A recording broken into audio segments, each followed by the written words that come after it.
Okay, let's talk about Tre'Davious White of the Buffalo Bills, a player who I think is a very unique figure in the NFL right now, as I think it's a fair question to ask, how good is he? If you look at his Pro Football Focus grades, it's actually a lot worse than you would probably expect. Now listen, PFF grades should not be looked at as gospel, but if you were to look at them as gospel, Tre'Davious White, not exactly Jesus here, right? Maybe year one he was, but since then, only 1 year of an above 70 grade and no years of above 75. His best year was that 175 grade, and hasn't necessarily been a disaster, but hasn't been particularly good either, according to PFF. Now again, I'm sure PFF has their reasons. I don't know if I fully agree that he's been a slightly above average player these past several years, which, listen, there still is value in that, even if that is what he is, but I think it's fair to say that, no, he has shown flashes of being a lot better than that, certainly. Although I also think it's totally fair to say, these past couple of years, he has not been as dominant as he had been to start his career. Part of that's been injuries. You see the snap count of, he was getting around 1,000 snaps a season for his first 4 seasons, but then only had about 1,000 combined, about, closer to 1,100 combined in the past 2 seasons combined. So that's not ideal, and so that's then a part of an issue. But let's get into the film. Let's talk about really what has been some of the issues with White. Starting off with this play, I'm not just going to show some bad plays. I want to show some good plays too. I just want to talk about who he is, right? What is he as a player? What have I seen from watching him play? And what can we maybe do with that to project how he will play in the future? So something like this, I think, is where White excels, actually. We're going up against a one-on-one matchup against the receiver. And really, I think where he excels is, well, let's just show the play.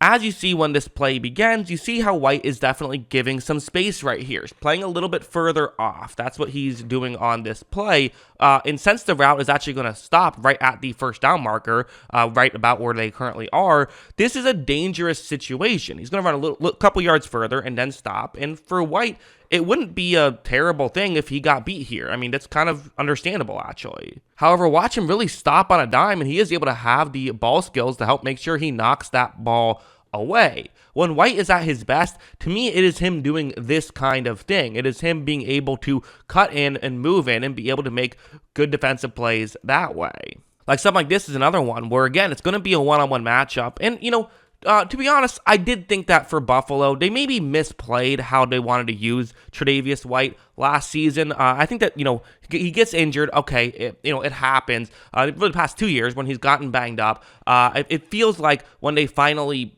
had him come back and when he was ready to play again, they kind of said, okay, we have our number one corner again. I feel like they could have done them some good to ease him back into it and maybe play him in a lighter role. I think that was a big part of potentially why we saw this, him not play as well.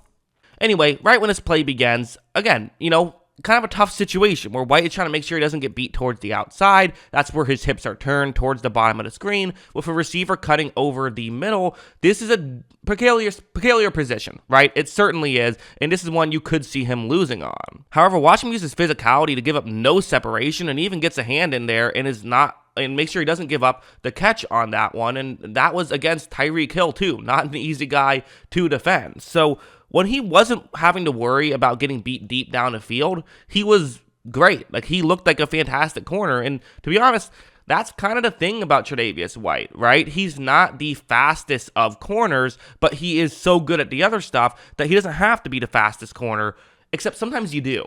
Going over here is the perfect example of just where issues arose for White, which is, listen, there's a reason why I harp on speed so much out of NFL draft prospects, because to be a good corner who isn't the fastest corner, there's just so much that goes into it. You basically have to be everything else perfect, or not perfect, but very good if you're going to be an effective NFL corner who isn't necessarily a fast corner. And I think that's what we, kind of one of the issues we see with White, something like this. It's a one-on-one matchup against Jalen Waddle, which, listen, there's no shame in losing to Jalen Waddle. There isn't. However, watch how when this play begins, Waddle does a little fake and really just then blows by White. White doesn't have the speed to keep up with him, and that's a win that Waddle can take all day, basically. And for White, these are where issues arise. If you don't have speed, well, then what do you have to do? Then you start having to play off the receiver you're going up against. But if you play off the receiver you're going up against, then that makes it easier for them to win underneath, which isn't really where he thrives. White is the kind of guy who I'm not saying he has to have safety help every play, but he's certainly at his best when he has safety help, in my opinion. And listen, that's not necessarily a bad thing, right? You're good at a very specific thing. That's a good thing. I mean, there's been corners who can't be a complete corner, but are still Hall of Famers because they are good in one very specific scheme. And I don't even think White has to be in one specific scheme, just there's certain things that he can struggle in, I think about Richard Sherman, who basically was only good in a cover 3 zone. When he tried to play man coverage, it didn't go as well, but he was in a scheme where they just had him play that coverage, and he's going to be in the Hall of Fame. And Tre'Davious White, I think, could be a Hall of Famer if he, gets put in positions to succeed.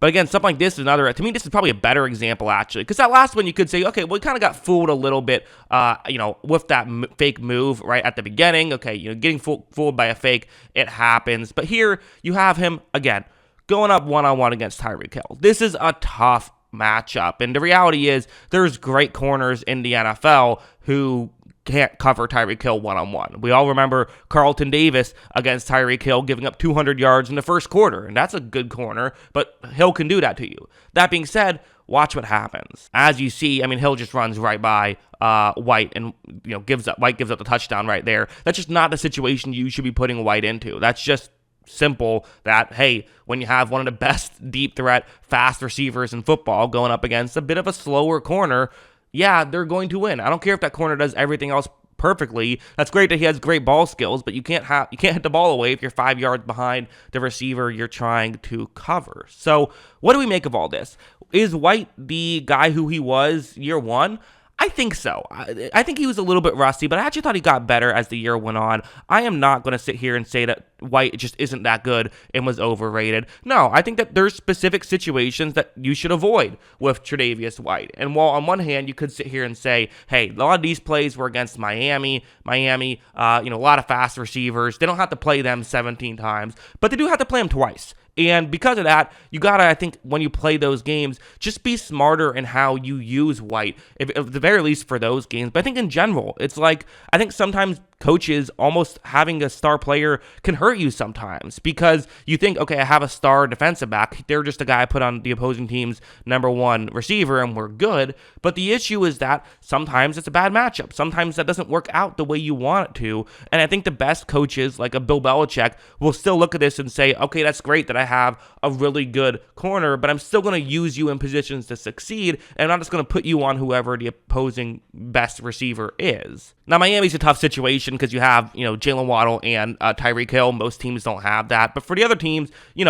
listen, you can use him properly, get a fast corner, have the fast corner on the fast receiver, and use White for someone who just can't blow by you. Because if you can't blow by White, you're not winning. Like, that's the other thing, is if you can't blow by him with speed, you're just not winning. Because he doesn't give up separation any other way. He has no other flaw in his game, and that's why I still think he's going to be a really good player in the future. I just think that he has, he needs to be used a little bit better, in my opinion, and has been a lot of times as well in Buffalo. I should mention that as well. But yeah, those are my thoughts. What are yours? Let me know in the comments below. Always love hearing from you. And of course, as always, thanks for watching.